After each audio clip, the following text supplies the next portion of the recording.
조상제사에 대해서 좀 준비를 하려고 준비를 하다가 조금은 준비가 좀 부족하다 생각이 들어서 복음을 전하자 다시. 원래 순서대로 하기는 좀 그렇고, 원래 순서대로 지금 욥기서의 말씀 그 번호대로 해야 되는데, 그래서 다시 로마서의 말씀을 로마서 개론을 한번 확실하게 구속사적으로 점검을 하도록 하겠습니다. 로마서 1장 17절 말씀을 우리 프린트 여러분 다 하나씩 좀 받아가지고 계시니까 프린트 보시면서 로마서 1장 17절의 말씀을 요절로 우리 같이 한번 읽고 로마서 성경 개론을 같이 하도록 하겠습니다. 같이 읽겠습니다. 복음에는 하나님의 의가 나타나서 믿음으로 믿음에 이르게 하나니 기록된 바 오직 의는 믿음으로 말미암아 살게 함과 같으니라. 로마서의 주제 요절입니다. 그리고 로마서를 한마디로 그 제목을 삼으라고 한다면 하나님의 의라고 이렇게 제목을 삼을 수가 있겠습니다. 로마서는 크게 두 부분으로 나눠지는데요. 1장부터 11장까지 교리 부분, 그리고 12장부터 16장까지 윤리 부분, 이렇게 둘로 나눠집니다. 그리고 내용상으로 그 구분을 한다면 세 부분으로 분류를 할 수가 있게 되는데요. 1장부터 8장, 9장부터 11장, 그다음에 12장부터 16장, 이렇게 세 부분으로 분류할 수가 있는데, 1장부터 8장까지의 중심 주제는 이신칭의입니다. 이신칭의. 믿음으로써 의롭다함을 얻는다 라고 하는 이신칭의의 구원론이 1장부터 8장까지의 내용이고, 9장부터 11장은 이스라엘과 이방인을 향한 하나님의 섭리라고 할 수가 있겠습니다. 물론 9장부터 11장 안에도 교리적인 그런 구원과 관련된 말씀이 포함되어 있습니다. 그리고 12장부터 16장은 그리스도인들이 행해야 될 실천 윤리가 나와 있습니다. 여러분들이 늘상 우리 구속사적인 관점으로 성경을 보는 우리 입장에서는 항상 그러므로에 주의하셔야 되죠. 그 12장부터 16장은 그러므로 하면서 그리스도인들이 행해야 할 실천 윤리를 말씀해주고 있는데, 그러므로는 앞에 있는 믿음으로 얻는 이신칭의에 근거해서 그리스도인들이 행해야 될 실천 윤리를 말씀해주고 있다는 것을 기억하시기 바랍니다. 주제별로는 5부분으로 나눠집니다. 논문으로 말한다면 한 5토막으로 이렇게 아주 정교한 논문인데요. 이 로마서 1장 18절부터 3장 20절까지 죄에 대한 말씀입니다. 죄론. 물론 로마서는 이 부분을 말하려고 기록된 건 아니죠. 그 뒤에 나와 있는 3장 21절부터 4장 25절까지 모든 사람이 다 죄인이라고 결론을 내리고 난 다음에 그러나 하고서는 하나님의 의, 구원에 관해서 말씀해주고 있습니다. 그리고 5장 1절부터 8장 39절은 거룩에 대해서 말씀해주고 있습니다. 그러므로 그 구원의 완성으로 인해서 주어지는 4가지 특권이라고 이렇게 말할 수 있겠죠.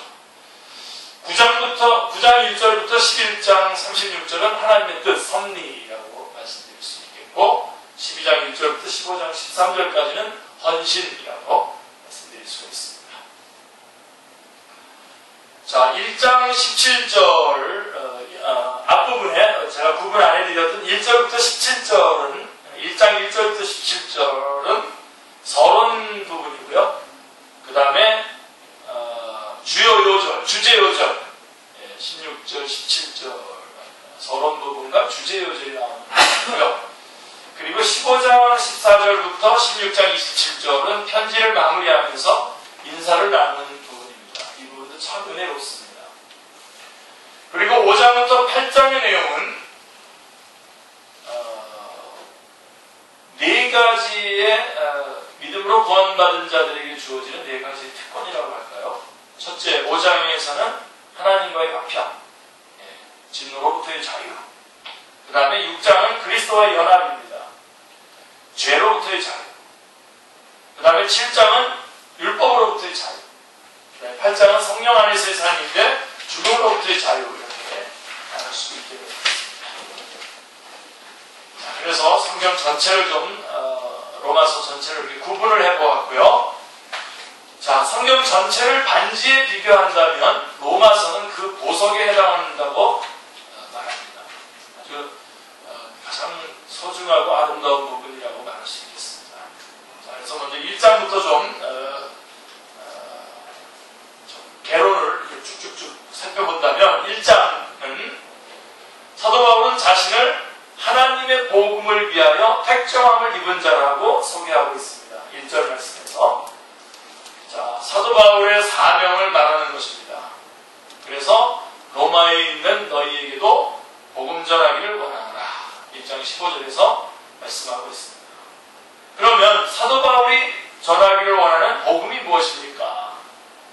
그래서 17절에 보면 복음에는 하나님의 의가 나타나서 라고 정의하고 있습니다. 그리고 그래서 3장 21절에서도 보시면 이제는 율법에 의해 하나님의 한 의가 나타났으니 라고 말씀하고 있습니다. 자, 여기서 말하는 이 하나님의 의는 여러분 마틴 루터가 처음에 오해했듯이 하나님의 공의가 아닙니다. 이것은 하나님의 공의로 해석을 하면은 뭐 우리 다 심판받는 거죠. 다 심판받고 다 멸절될 수밖에 없었을 것입니다. 자, 죄를 범함으로 불의한 자가 되어서 의로우신 하나님의 존전에서 추방을 당한 아담의 후예들의 가장 절박한 수건이 뭐겠습니까?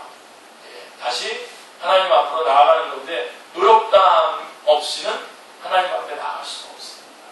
그래서 우리 인간에게 주어진 범죄한 우리 불의한 자들에게 가장 절박한 수고는 의롭다함입니다. 왜냐하면 그래야만 의로우신 하나님 앞으로 돌아갈 수가 있기 때문입니다. 자, 그러므로 하나님의 의가 나타났다라고 하는 것은 온 백성에게 미칠 큰 기쁨의 좋은 소식. 누가복음 2장 10절에서 말하는 것처럼 온 백성에게 미칠 큰 기쁨의 좋은 소식인 것입니다. 하나님이 마련해 주신 것이기 때문에 하나님의 의라고 말씀하고 있는 것입니다.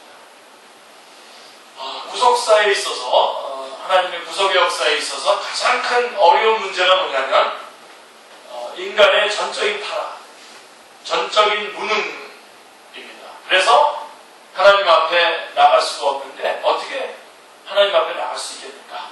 전적으로 타락하고 전적으로 무능한 인간이 어떻게 하나님 앞에 의롭다함을 얻을 수가 있겠느냐 하는 문제입니다.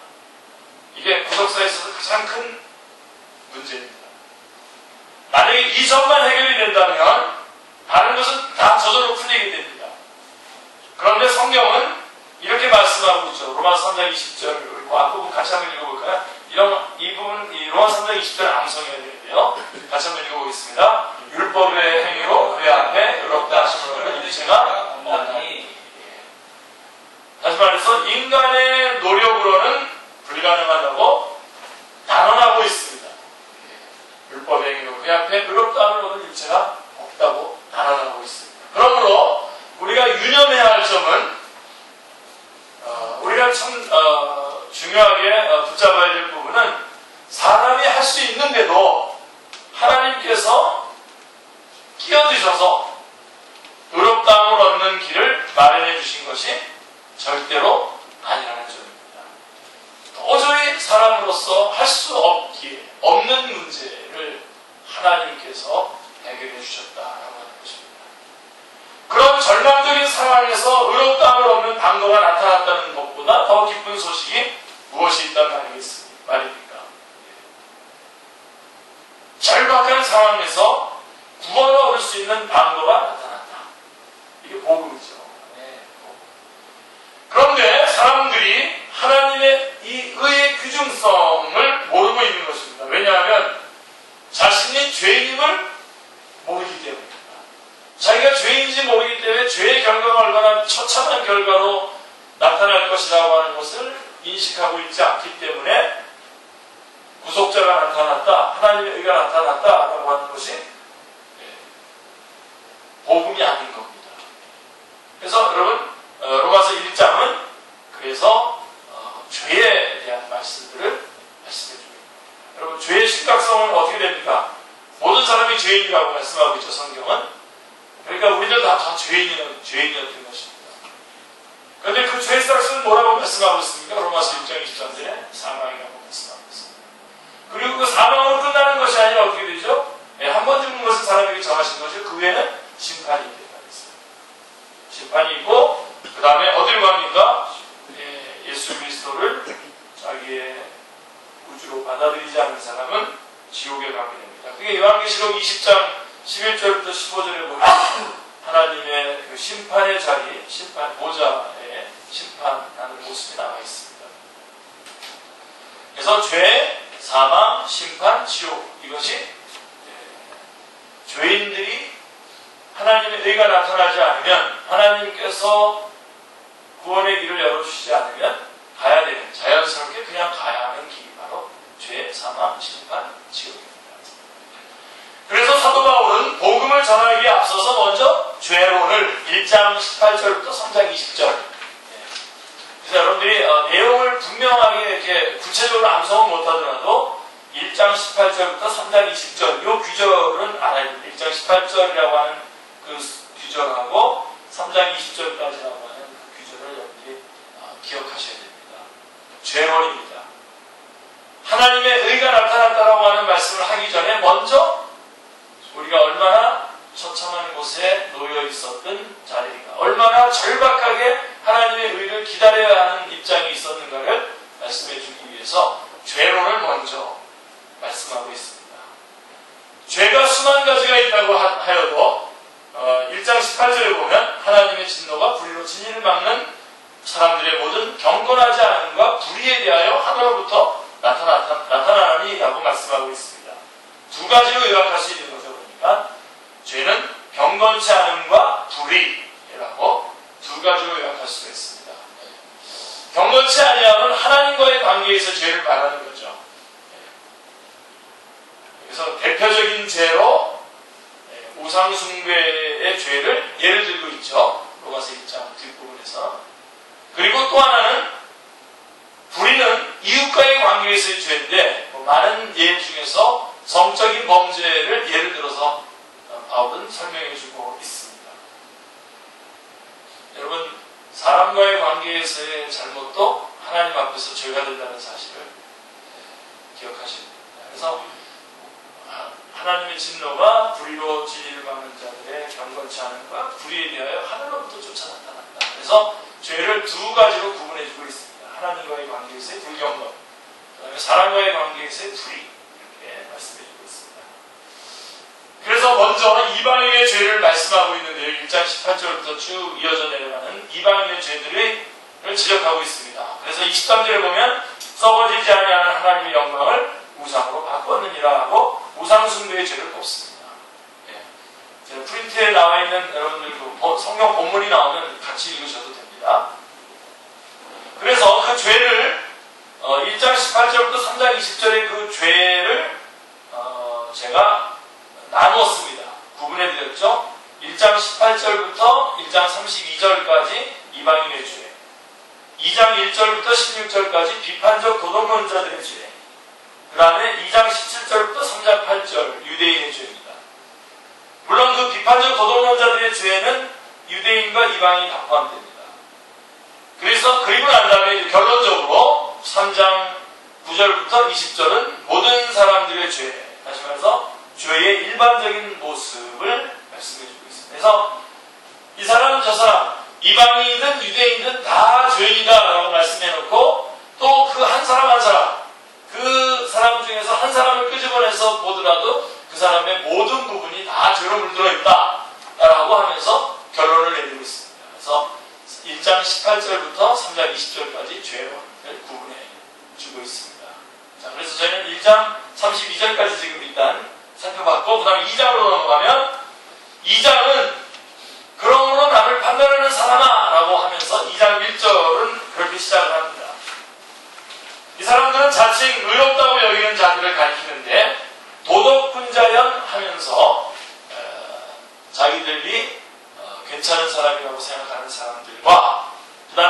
17절부터는 구체적으로 유대인들이 바로 이 범죄, 유대인의 죄를 지적해 주고 있습니다. 그래서 다른 사람을 가르치는 내가 내 자신을 가르치지 않느냐라고 21절에서 저들의 외식을 지적을 합니다. 자, 이들의 특성은 남을 판단하는 일입니다. 대면 무시무시합니다. 이 남을 판단하는 것, 여러분 정말 주님 나라 가실 때까지, 주님 나라 임할 때까지 정말 여러분에게 주어진 임무가 아닙니다. 판단하지 마시기 바랍니다. 하나님께 맡기시기 바랍니다. 네, 이 사람들 바로 2장 1절부터 16절까지는 바로 이런 도덕적 비판론자들의 죄를 지적해주고 있습니다.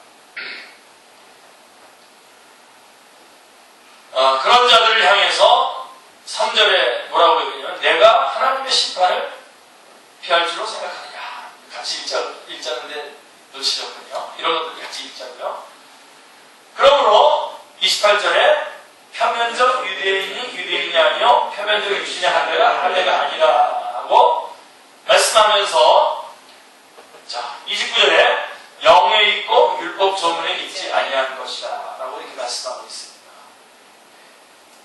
그러니까 표면적 그리스도인이 그리스도인이 아니라 겉으로만 유대인이고 할례를 받았고 하는 그건 아니 그렇게 표면적인 것이 아니라 이면적 그리스도인이 참 그리스도인이라고 말씀하고 있는 것입니다.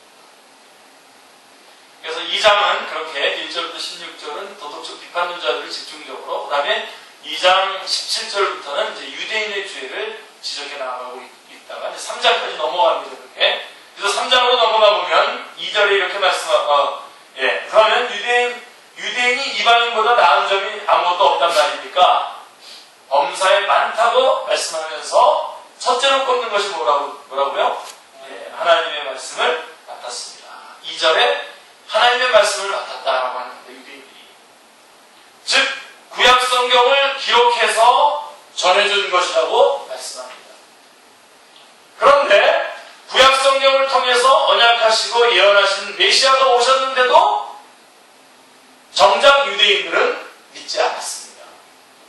그러니까 이 엉터리로 형식적으로 이 말씀들을 듣고 여겼던 겁니다. 3절에 보면 어떤 자들이 믿지 아니하였으면 어찌하리요? 그 믿지 아니함이 하나님의 일부심을 패하겠죠? 즉 유대인들의 믿지 않음이 하나님의 구원 계획을 무산시킬 수가 있단 말인가? 그럴 수 없느니라. 사람은 다 거짓되되 오직 하나님은 참되시다 할지어다 라고 4절에서 말씀하고 있습니다. 그래서 여기 세 번의 아래가 등장합니다. 굉장히 중요한, 꼭 계속해서 제가 이거 여러분하고 사용할 거기 때문에 여러분들이 가지고 계셔야 됩니다. 자, 세 번의 아래가 나오는데 먼저 19절에 3장 19절에 율법 아래라고 하는 말씀이 나옵니다. 자, 아래라고 하는 것은 하나님이 율법을 통해서 보신다면 어떻게 되는가라고 하는 뜻입니다. 여러분, 하나님이 율법을 통해서 우리를 보시면 어떻게 되겠습니까? 그래서 두 번째로 죄 아래라고 하는 말이 9절에 나옵니다. 그래서 죄 아래에 있고 그 다음에 어디에 있게 됩니까? 셋째는 심판 아래에 있게 되는 거죠. 바로 유대인들이 그런 처지에 있다는 것입니다. 율법 아래에서 율법의 눈으로 보니까 죄 아래에 있고, 죄 아래에 있는 자는 결국 심판 아래에 있는 것이죠. 그게 유대인들의 처지가 되었다는 겁니다. 그래서 죄론이 도달하게 되는 결론이 뭐냐면 1장 18절부터 3장 20절, 19절, 18절까지 계속 이어져 내려오는 죄론을 다 설명하고 난 다음에 도달하게 되는 결론이 뭐냐? 20절에 그러므로 율법의 행위로 그의 앞에 의롭다 하시는 유체가 없나니 율법으로는 죄를 깨달습니다. 이렇게 말씀하고 있는 것입니다. 이처럼 죄론을 마친 후에 1장 18절부터 3장 20절까지 죄론을 마친 후에 1장 17절에서 제기했던 복음으로 다시 돌아가는 21절에서 3장 21절로 이렇게 이어지는 겁니다. 그래서 이제는 율법 외에 하나님의 한 의가 나타났으니 21절에 너무너무 이거 뭐 정말 너무너무 행복한 말씀입니다. 너무너무 감격적인 말씀입니다. 그래서 이제 3장 21절부터는 본격적으로 복음을 증거하기 시작합니다. 로마서를 기록한 목적입니다. 아주 제일 가는 목적이 바로 이 복음을 설명하는 것인데 그게 바로 3장 21절부터 쭉 나옵니다. 자, 그러면 정리해 보겠습니다. 복음이 무엇입니까? 21절에 로마서 3장 21절에 하나님의 의가 나타났다. 즉, 이 의를 받아 있기만 하면 하나님 앞으로 돌아갈 수가 있다는 소식입니다. 아멘. 자, 그러면 이 하나님의 복음을 어떻게 받을 수 있습니까? 3장 22절입니다. 시작. 곧 예수 그리스도를 믿음으로 말미암아 모든 믿는 자에게 미치는 하나님의 의니 차별이 없느니라. 어떻게 해요? 믿음으로 받아들인다. 복음은 하나님의 의가 나타나는 것이 복음인데 어떻게 받냐? 믿음으로 받는 겁니다. 차별이 없습니다. 그러면 이 의가 왜 필요하게 되었습니까? 3장 23절이 말씀해주고 있죠. 시작. 모든 사람이 죄를 범하였으면 하나님의 영광에 이르지 못하기 때문입니다. 그래서 이 하나님의 의가 필요했던 것입니다. 그러면 의롭지 못한 자들에게 하나님의 의를 주시는 것이 어떻게 가능하게 되었습니까? 어떻게 그게 가능하게 되었습니까? 그냥 거저된 것이 아니죠. 그죠? 24절은 이렇게 말씀하고 있습니다. 그리스도 예수 안에 있는 성령으로 말미암아. 성령은 구속을 말하는 거죠.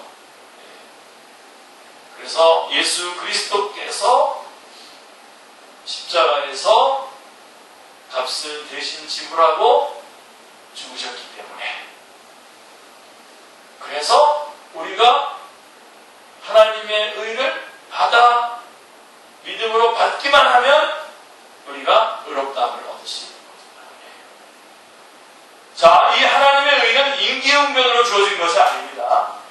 그냥 갑자기 상황 때문에 몰려서 주어진 것이 아닙니다. 어떻게 된다고요? 21절에서 다시 찾아보시면 율법과 선지자들에게 증거를 받는 것이다. 다시 말해서 구약성경을 통해서 미리 계시한 거라고 말씀해주고 있는 것입니다. 그럼 여러분 이 정도 규절이 나오면 어떤 규절이 기억나십니까? 여러분 구약성경은 누구에 대한 것이라고요?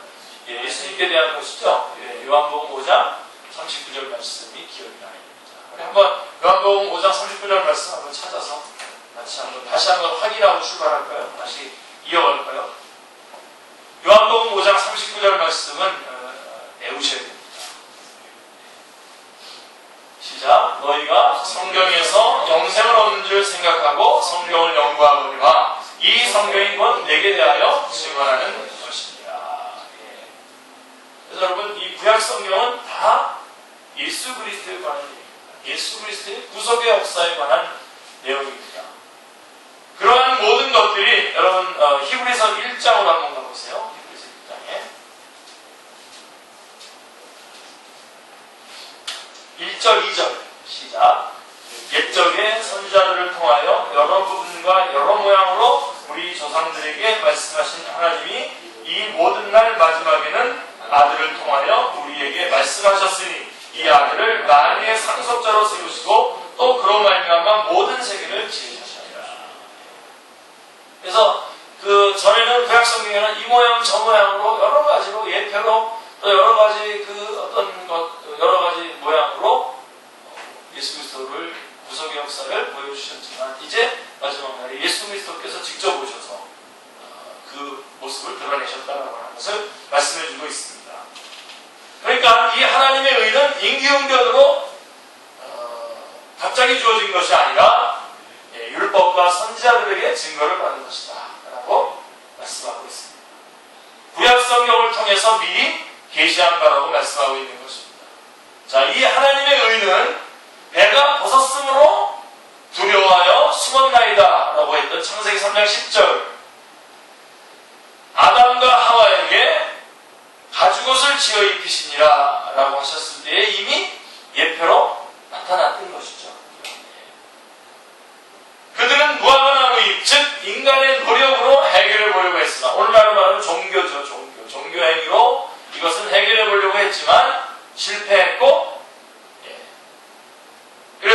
17절에 보면 로마서 3장 27절에 같이요. 그런즉 자랑할 때가 어디냐? 있을 수가 없느니라. 무슨 법으로냐? 행위로냐? 아니라 오직 믿음의 법으로니라라고 말씀하고 있는 것입니다. 아무도 이거 일방적으로 주님께서 입어주시기 때문에 아무도 자랑할 수가 없습니다. 예수님 믿고 자기 자랑하는 사람은 예수님 안 믿은 사람입니다. 예수님 믿었다고 하면서 자기 자랑하는 사람은 예수님 복음이 뭔지 하나님의 의가 뭔지 자기가 얼마나 아찔한 곳에 있었는지 모르는 자입니다. 불쌍히 여기시기 바랍니다. 그 사람들에게 다시 복음을 전해주셔야 돼요. 자, 그렇게 해서 3장에서 그 아주 핵심적인 말씀들을 하고 난 다음에 4장으로 넘어가면 4장에서는 유대인들이 가장 존경하는 구약의 두 인물, 즉 아브라함과 다윗을 들어서 이신층의 교리를 견고하게 세우고 있습니다. 3장 21절부터 26절에서 분명하게 하나님의 의가 무엇인지를 잘 설명을 했어요. 아주 명확하게 설명을 한 사도 바울은 또 3장 27절부터 31절까지 해서 믿음으로 의롭다함을 얻은 자들이 조심해야 될 것들을 세 가지로 말씀을 드려놓고선도 완벽하게 설명을 했음에도 불구하고 4장에 가서 다시 한번 이 이신칭의 교리를 설명해 주고 있습니다. 이번에는 아브라함과 다윗을 예를 들어서 설명을 해주고 있습니다. 당시에 아브라함과 다윗 그러면 대표적인 성경의 대표적인 인물이고 또 이스라엘 사람들에게 있어서 대표적인 인물이고 이방인들에게 있어서도 메시아 언약의 두 기둥으로서 대표적인 인물들인데 바로 이 사람들이 아브라함도 다윗도 그들도 믿음으로 구원을 받았다. 믿음으로 어렵다고 얻었다라고 하는 것을 말씀해주고 있습니다. 자, 2절에 만일 아브라함이 행위로서 어렵다 하심을 얻었으면 자랑할 것이 있으려니와 라고 이렇게 말씀하고 있습니다. 자랑할 것이 없다는 말씀입니다. 아브라함이 행위로 구원받지 않았거든요. 아브라함도 3절에 하나님을 믿음에 그것이 그에게 의로 여기심과 되었다 라고 분명하게 말씀하고 있습니다. 그 다음에 이제 다윗도 예를 드는데 6절부터 8절에 보시면 다윗도 일하는 것이 없이 하나님께 의로 여기심을 받은 사람의 복에 대하여 다윗이 말하는 바 불법이 사함을 받고 죄가 가리워짐을 받은 사람은 복이 있고 주께서 그 죄를 인정하지 아니할 사람은 복이 있도다 한 것 같으니라 라고 말씀합니다. 시편 32편 1절 2절을 인용한 것인데요. 다윗은 밧세바 사건을 통해서 자신이 죄악 중에 출생한 전적 타락, 전적 부패한 죄인임을 깨닫고 하나님께서 죄를 덮어주시는 칭의 외에는 달리 소망이 없음을 고백하기에 이르렀던 것입니다. 바로 그 고백을 인용해서 지금 바울이 지금 말씀해주고 있습니다. 가리워짐이라고 하는 점이 중요합니다. 가리워졌다라고 하는 거죠. 만일 하나님의 의로 가려주짐을 받지 못했다면 심판날에 그 유명한 요한계시록 6장 16절 17절 같죠. 산들과 바위에게 말하되 우리 위에 떨어져 보좌에 앉으시니 얼굴에서와 그 어린 양의 진노에서 우리를 가리라. 그들의 진노의 큰 날이 이르렀으니 누가 능히 서리요. 결국은 만약에 주님 하나님의 의로 이것을 가려주지 않으면 다 버림을 이런 외침을 외치면서 버림을 당할 수밖에 없는 것입니다. 자기 행위로 그 앞에 설 자는 아무도 없습니다. 이는 여러분 아브라함과 다윗의 이야기가 아닙니다. 이거는 오늘 우리들을 위한 거라고 로마서 4장 24절 25절은 말씀해주고 있습니다. 뭐라고 말했죠? 의로 여기심을 받을 우리도 위함이니 곧 예수 우리 주를 죽은 자 가운데 살리신 이를 믿는 자니라. 예수는 우리가 범죄한 것 때문에 내줌이 되고 또한 우리를 의롭다 하시기 위하여 살아나셨느니라 말씀하고 있습니다. 그래서 4장은 아브라함이 행위로 구원받지 않았다. 그 다음에 할례로 구원받지 않았다. 율법으로 구원받지 않았다. 믿음으로 구원받았다. 그 믿음이란 뭐냐? 예수님의 십자가와 부활이다. 이것이 4장의 믿음.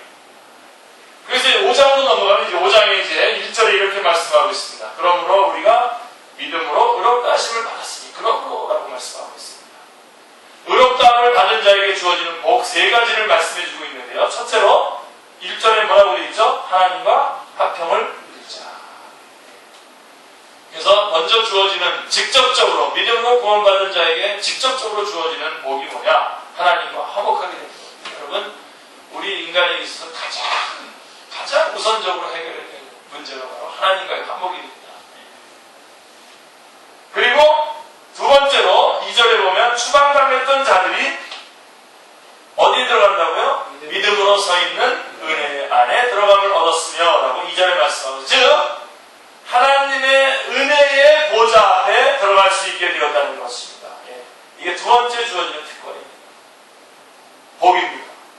그 다음에 궁극적으로는요, 3절, 2절 뒷부분에 하나님의 영광을 바라고 즐거워하느니라. 여러분, 영원한 영광에 참여하게 된다. 하나님의 나라에 참여하게 된다라고 하는 것입니다. 할렐루야. 놀랍죠? 감사하죠? 이 은혜가 항상 여러분에게 넘치시기 바랍니다. 그래서 너는 누구냐? 너가 그리스도인데 그리스도인은 뭐냐? 이렇게 물어보면 하나님과 원수되었었는데 지금 하나님과 화목하게 되었고, 또 계속해서 나는 그리스도 하나님의 은혜 안에서 살아갈 것이고, 나는 결국은 궁극적으로는 천국에 간다. 이렇게 말하시면 됩니다. 그리스도의 삶입니다. 근데 거기까지만 말하고 있는 게 아니라, 자, 그래서 하는 말씀이 뭐냐? 그리고 난 다음에 하는 말씀이 뭐냐? 소망이 우리를 부끄럽게 하지 아니함은 5절에, 즉 우리의 바라는 소망이 우리를 실망시키지 않는다는 겁니다. 그래서 우리는 하나님과 화목하게 되었고, 하나님의 계속적인 은혜 안에 살고, 궁극적으로는 하나님의 나라에 들어가게 되는데, 이 소망, 하나님의 나라에 들어가는 이 소망이 결코 우리를 부끄럽게 하지 않는다. 왜 그러냐면 우리 안에 성령으로 말미암아 하나님의 사랑이 우리 안에 부음받았기 때문이다 말씀하고 있습니다. 5절에, 왜냐하면 시작, 우리에게 주신 성령으로 말미암아 하나님의 사랑이 우리 마음에 부음받기 때문이라는 것입니다. 할렐루야. 자, 그러면 하나님의 사랑이 우리 마음에 어떻게 부어졌습니까? 어떻게? 자, 이 점을 6절부터 10절에서 설명하고 있는데, 어떨 때 우리에게 부어졌습니까? 우리가 아직 연약할 때, 그 다음에 우리가 아직 죄인 되었을 때, 8절에, 그 다음에 10절에 곧 우리가 원수 되었을 때 부어졌습니다. 자, 그런 우리를 위해서 하나님이 어떻게 행해 주셨습니까? 6절에 그리스도께서 경건치 아니한 자를 위하여 죽으셨도다. 우리가 아직 연약할 때. 그 다음에 8절에 보면 우리가 아직 죄인 되었을 때에, 그 다음에 8절에 뭐라고 했습니까? 그리스도께서 우리를 위하여 죽으심으로. 또 10절에는 그 아들의 죽으심으로. 하나님의 아들 예수 그리스도께서 우리를 위하여 죽어주셨다고 말씀해주고 있습니다. 거기 보면요, 6절, 8절, 10절에 보면 제일 앞에 다 뭐라고 했습니까? 우리가 연약했고, 우리가 8절에 우리가 죄인 됐고, 10절에 우리가 원수 되었죠. 근데 뒤에 뭐라고 되어 있습니까? 다 그리스도께서 그의 아들의 죽으심으로 이렇게 말씀하고 있습니다. 죽으셨다는 점을 3번이나 강조하고 있는데, 우리의 구원은 오병이어의 기적으로 된 것도, 심지어 산상수훈의 교훈으로 가능해진 것도 아닙니다. 죄값은 사망이라고 선고하신 죽음을 그리스도께서 대신 죽어주셨다는 십자가로만 가능하여졌다는 점을 강조하고 있습니다. 자, 이렇게 행해주심으로 하나님께서 우리에게 대한 자기의 사랑을 확증하셨느니라고 말씀하고 있습니다. 내가 너를 얼마나 어디까지 사랑하는지 이만하면 믿겠느냐라고 하는 셈이십니다. 하나님의 사랑을 이 이상 어떻게 더 보여줄 수가 있단 말인가? 라고 반문하시는 말씀입니다. 성령님께서는 이를 믿는 믿음을 우리에게 주시고, 동시에 하나님의 사랑을 우리 마음에 부어주셨다는 것입니다. 그러므로 우리의 소망이 결코 실망을 시키지 않는다는 것입니다. 이게 이제 로마서 개론이니까 여러분 이렇게 얘기하지만, 우리가 하나님과 화목되어서 그 안에서 계속적인 은혜 안에서 살아가고 궁극적으로 천국에 가죠. 가는데, 다만 이뿐만 아니라 또 어떤 일도 있다 그랬죠? 환난이 있다 그랬죠. 환난 중에도 환난은 인내를, 인내는 연단을 소망을 이루지 않기로 하는 말씀이 있어요. 그러니까 이 땅에서 우리는 이렇게 살아가는, 이런 큰 결국 궁극적으로 천국에 가지만 이 땅에서 환란도 있다는 사실을 절대로 놓치지 마시기 바랍니다. 그러니까 여러분 환란은 없고 맨날 모든 것이 승승장구하고 모든 것이 그냥 다 좋다라고 이렇게 말하는 뻥을 믿지 마시기 바랍니다. 예. 로마서를 공부하게 되면 그런 허황된 것을 붙잡지 않게 됩니다. 그 안에 모두 있다고요. 예. 환란도 있고 우리가 인내도 해야 되고 기다려야 되는 시간도 있어야 됩니다. 있다는 것입니다. 그렇지만 그 하늘나라에 대한 소망이 결코 우리를 실망시키지 않죠. 왜? 우리 안에 성령님께서 사랑을 부어주셨기 때문에 그렇습니다. 여기 5장이고 6장으로 넘어갑니다. 우리 로마서를 지금 가리키고 있는 우리 주요한 집사 같은 경우는 지금 눈이 아주 그냥 빠져라 열심히 지금 이 로마서 지금 개론을 공부해야 되죠. 자, 6장. 자, 6장은 어느 시대나 복음은 두 가지 위험에 직면하게 됩니다. 두 가지 위험이 뭐냐면 율법 폐기론과 율법주의입니다. 그래서 여러분 6장은 율법 폐기론에 대한 논증을 하고 있는 것이고 7장에서는 율법주의에 대해서 그 불가능성을 말씀하고 있습니다. 여러분 복음을 복음답게 전하려고 하면 행위는 아무래도 괜찮고 죄를 지어도 괜찮단 말이냐 하는 오해를 받게 됩니다. 복음을 전하면 사실은 그런 오해를 받을 만큼 복음을 전할 수 있어야 됩니다. 여러분들이 복음을 전하는데 사람들이 이런 오해를 하는 그런 오해를 받을 수 있을 정도로 복음을 전해야 됩니다. 그래야 잘 전하는 거예요. 네. 그래서 그런즉 우리가 무슨 말하여 은혜를 더하게 하려고 죄에 더하겠느냐라고 6장 1절은 말씀해주고 있습니다. 그러니까 율법 폐기론에 대해서 지금 말씀해주고 있는 겁니다. 그러면서 1절에서 그렇게 말하면서 대답을 합니다. 그럴 수 없느니라. 죄에 대하여 죽은 우리가 어찌 그 가운데 더 살리오라고 단호하게 부정합니다. 그러면 죄에 대하여 죽었다는 말이 무슨 뜻입니까? 4절부터 6장 4절부터 8절 안에는 함께라고 하는 말이 4번 등장하는데 하나님이 우리를 택하셔서 그리스도 예수 안에 집어넣어 주셨다는 것입니다. 고린도서 1장 30절에. 그래서 주님께서 십자가에 못 박히셨을 때에 우리의 옛사람이 예수와 함께 십자가에 못 박히고 6절에 그 다음에 8절에 함께 죽었고 4절에 함께 장사되었다가 8절에 함께 살리심을 받았다라고 하는 논리가 성립이 되는 것입니다. 함께. 그래서 새 사람이 된 우리가 어떻게 죄에 거하겠냐는 겁니다.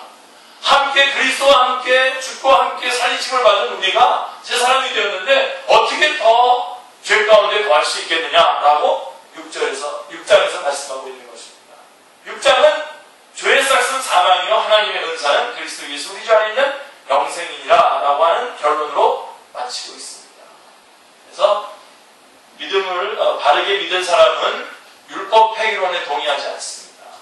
그게 6장의 내용이고 7장 그러니까 율법의 문제가 아니라 죄가 문제인 거죠. 그죠? 죄가 문제죠. 율법은 율법대로 선한 겁니다. 7장에 보면 7장은 이제 6장과는 반대로 율법주의로 치닫고 있는 것을 바로 잡아주고 있습니다.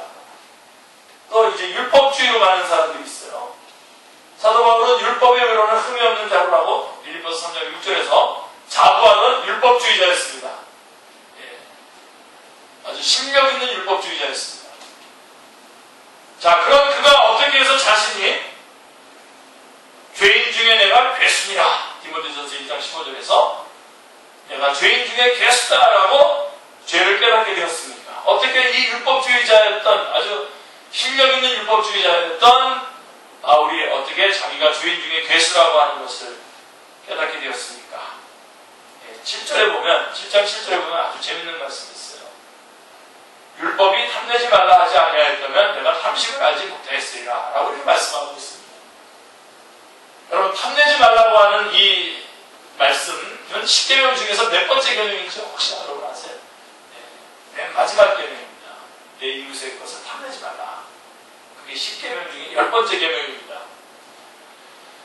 그래서 어떻게 보면 첫 번째 계명도 우리가 제대로 모르는데요. 10번째 계명까지 하면서 사실은 쉽게 여겼던 그 10번째 계명인데 하나님이 주신 율법이 의문이 아니라 탐심, 즉 마음의 문제라는 점을 깨닫게 된 겁니다. 사도 바울이.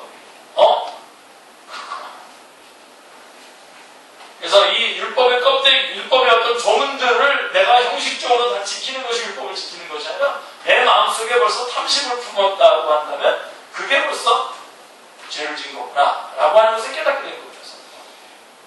그런 후로 사도 바울은 마음과 생각을 지키려고 몸부림을 치죠. 그래서 19절에 보면 그러나 내가 원하는 바 선은 행하지 아니하고 도리어 원하지 아니하는 바 악을 행하는도다.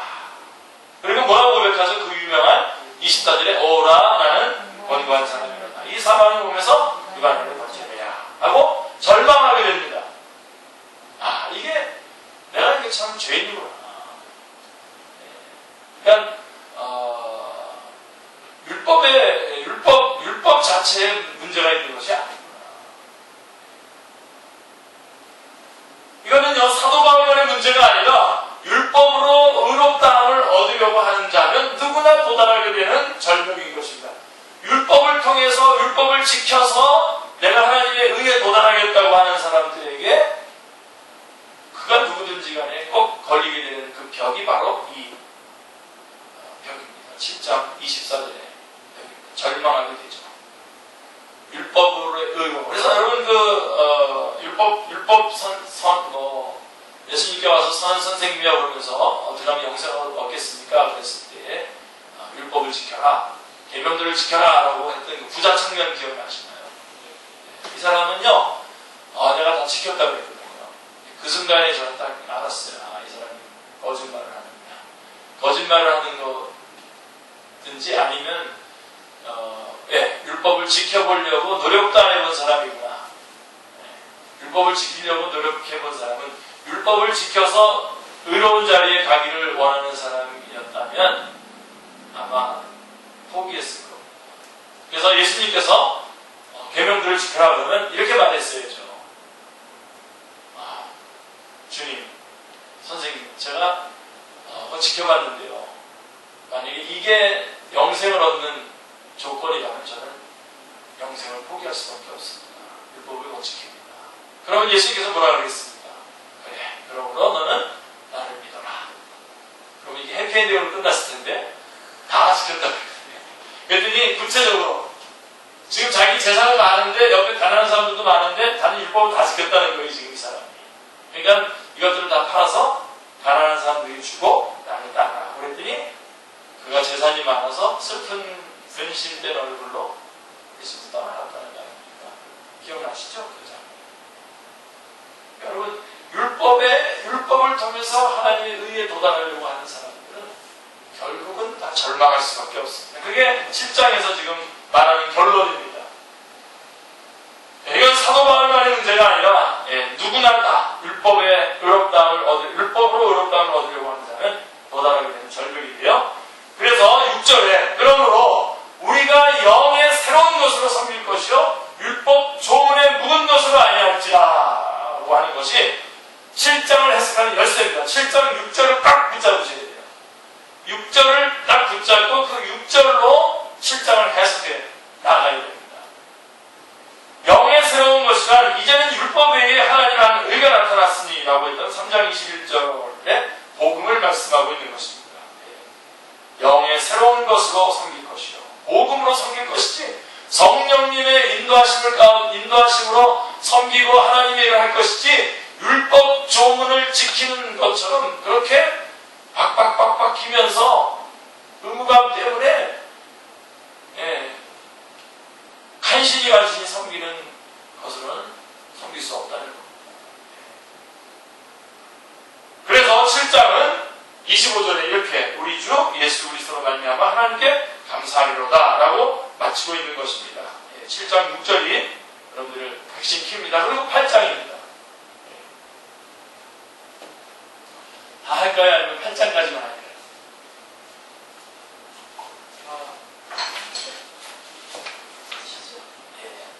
8장까지 한번 해보고요. 많이 왔네요. 다 끝났네요. 8장은 죄에 대한 복음의 승리의 계가라고 할 수 있습니다.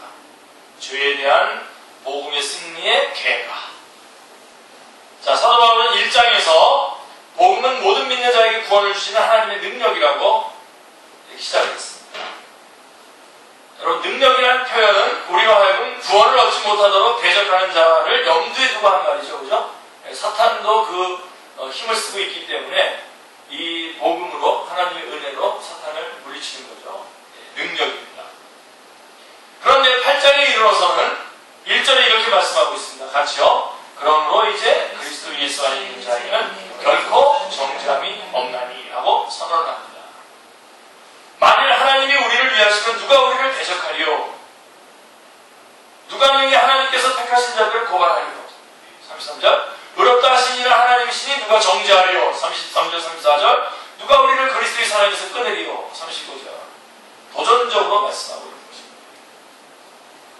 그런 후에 그러나 이 모든 일에 우리를 사랑하시는 이로 말미암아 우리가 넉넉히 이기느니라 라고 말씀합니다. 제가 조금 전에 이게 지금 개론인 걸 잊어버리고 이게 7장에 쓰게 8장 어떻게 하나 지금 그렇게 생각했는데 지금 개론이군요. 그래서 여러분 잠깐 좀 정리를 하면 이런 겁니다. 율법에 대해서 6장, 7장, 8장은 이런 겁니다. 율법에 대해서 세 종류의 사람이 있어요. 하나는 율법 폐기론자. 그렇죠? 아까 말했죠. 그래서 율법 폐기론자들에 대해서는 율법이 문제가 아니라 이 율법 폐기론자들은 율법을 혐오하거든요. 싫어합니다. 왜냐면 나는 잘못이 없는데 율법이 저렇게 세워져서 내가 잘못한 사람으로 드러난다고 믿는 거예요. 그래서 율법을 없애야 된다고 하는데 안 그렇다는 겁니다. 율법은 있어야 되고 율법은 선한데 문제는 내가 죄를 뭘 강조해 주냐면 죄를 얘기해 주는 거예요. 죄를 강조해 주는 겁니다. 우리 인간의 죄. 그리고 율법주의자들은 율법을 두려워합니다. 7장에 7장은 율법주의자들에 대한 메시지인데 율법을 두려워해요. 그래서 이분들에게 뭘 말해줘야 됩니까? 바로 이 율법의 모든 요구를 예수님이 다 짊어지고 돌아가셨다. 그래서 우리는 지금 율법으로부터 자유하게 되었다라고 하는 것을 강조해줘야 됩니다. 그렇죠? 그리고 또 율법을 사랑하는 사람이 있어요. 이 8장입니다. 율법 폐기론자들은 율법을 혐오해요. 그들에게는 죄를 강조해야 되고, 그 다음에 두 번째로 율법주의자들에게는 그들은 율법을 두려워하기 때문에 예수님의 십자가를 강조해줘요.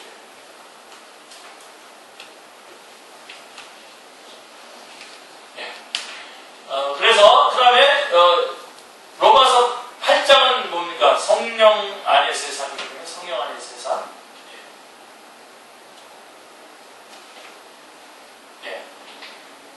8장 설명합니다. 아마 좀 진행하는 게 있어서. 8장은 율법을 사랑하죠. 우리 그리스도인들은 율법을 사랑합니다.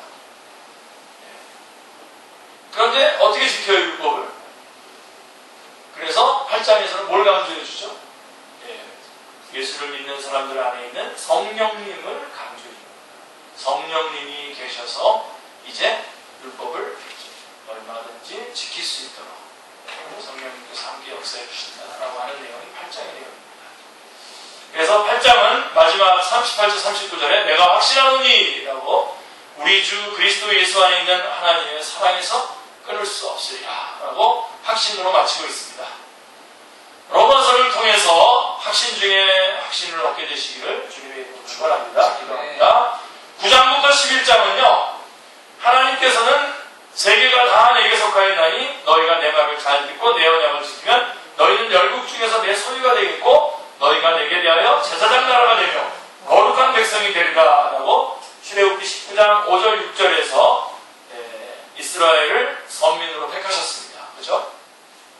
이처럼 선민으로 택하신 의도는 내게 대하여 제사장 나라가 되며 라고 한 말씀에 나타나 있듯이 선민 이스라엘을 통하여 천하 만민을 구원하시려고 하는 계획을 갖고 계셨기 때문입니다.